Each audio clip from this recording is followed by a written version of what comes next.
some friends. So you just need some help triaging this. Mhm. So the lady that had that, basically the marriage broke down and she found out overnight, right? And things Yeah. just went awry. So things have slowed down, thankfully, what's coming at her from different directions.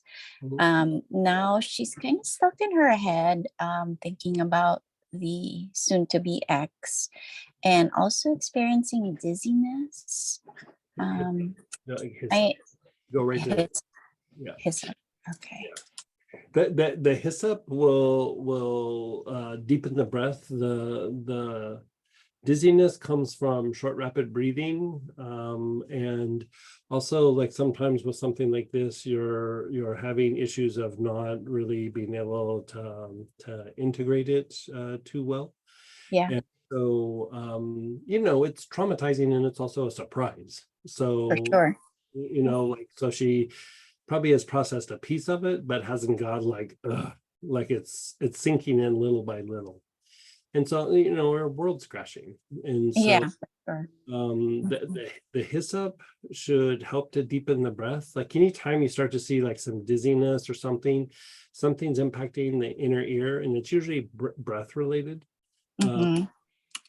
so that will help. You can also have her do, you remember the pursed lip breathing where you inhale and then tighten the lips and then force the air out. You, Hmm. yeah, you could have her do that as well. Okay. Um, I was thinking maybe she wasn't eating well and she wasn't sleeping. I mean, she's sleeping better yeah, now. it's It's gonna just be rough. everything that's It's going just on. gonna be rough for her for a little bit, Yeah. Yeah. but the other thing too is like from time to time have her just do the practice of putting her awareness on her back heart as those situations come up that she starts thinking about, like the ex is doing this or did that, or what about Mm, this, what about that, because the thing is like the front heart is more like I say integration, but really it's there's different things at play. And when you're dealing with something like this, it is very much tied to a sympathetic nervous system response or a fight flight response, where mhm, it's about expression outward, and then also how things are happening here and how it's expressed like inward to like her inner world, you could say, right? mhm. And so she's starting to have like pieces of it kind of come in and filter in a little bit, but then Right. it still needs to be transmuted a little bit. And so her ability to adjust, to let go, to move with the flow of what's happening isn't going to be about what she gets in the front heart. It's about how she is able to process it in the back heart. And Got it. so, like, if you think we could say on one level it's transmutation, but another way is like it's boundaries, and it's also like inner boundaries, and not boundaries like you don't get to treat me like this, like I have my boundary between you and work, or whatever it is. It's a different Mhm. kind of boundary. I mean, it probably helps with that, but we So we have, we have she a has lot. the oh, sorry. Yeah, we have a lot of internal boundaries that are like self-imposed, or because of the way life was, or this is what I expect, or this is what we agreed upon, or whatever, that kind of stuff. And it's not allowing her to flow with how things are changing now. And the way to break down those boundaries and be able to adjust and flow to overcome the obstacles that she's going to be presented with is literally going to be a lot of heavy lifting in the back heart. Like if she Mm, can sit and like back heart this, back heart that, like even when you're doing certain kinds of devotional practices, you put your awareness on the front heart for a little bit, and that has to be developed. But then the bigger practice is you sit and look at the image, or contemplate the deity or the angel, and the awareness is on the back heart, because it helps you to adjust or adapt to whatever comes up, because like think of it like this, like as you're doing it to an angel or a deity, the more that you get closer to that light, the more that like our baggage, our shortcomings, our old pains need to be transmuted, right? It shines the light on the things that we're needing to address or let go of or whatever it might be. And so in this situation, you could say it's she's dealing with like the death of her relationship, like the Right. death of these situations. So anytime there's any sort of like death, where it's not even a physical death, but like the death of the circle of friends are going away, the marriage is breaking up, new job, I'm going into retirement, whatever it is, you could almost say that's a kind of death, right? Mm-hmm. It makes the forehead big. It can make the heart big, but sometimes it makes the solar plexus big. But at some point, it becomes all about how much you can get into the back heart and then adjust with what happens after that death. And the more that you're able to hold your attention there or have that function better, the more you're able to let go.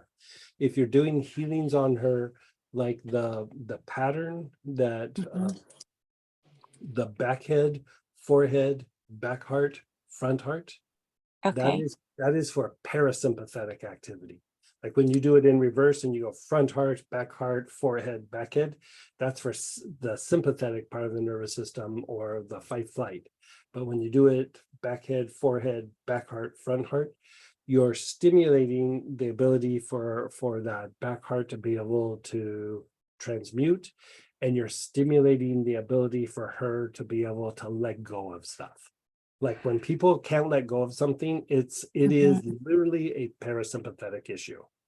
Like regardless of, the mind has this piece of information and this fact and this detail and that detail and this happened and that happened.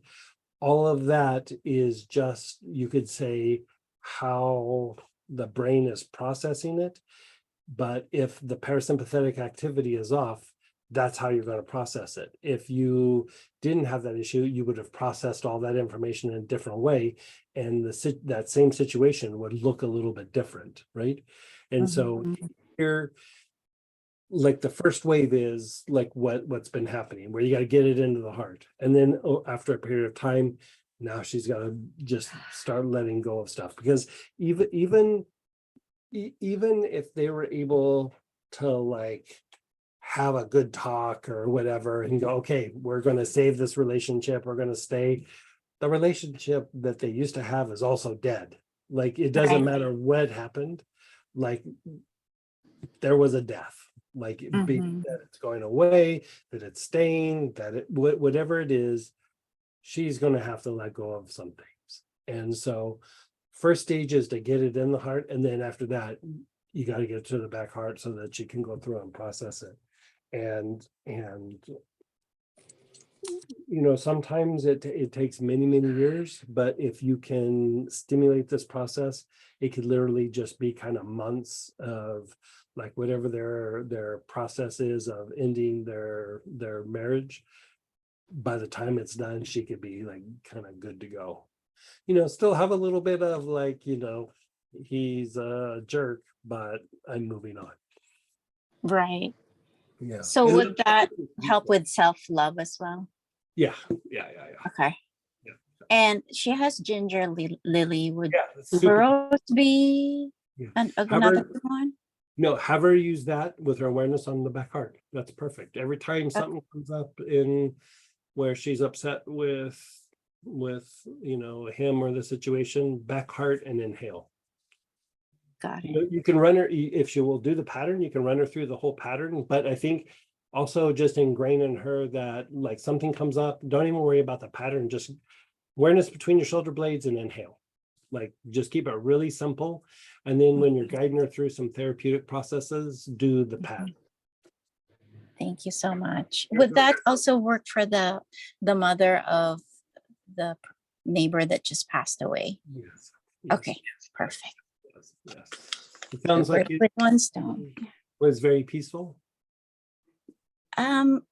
Yes. Okay. Yes. Yeah. I mean, the body was fighting till Yeah. the end, agitated and all that, but Yeah. there was peace there too. Okay, good. Yeah, good to hear. Thank you so much, Greg. You're so Appreciate you.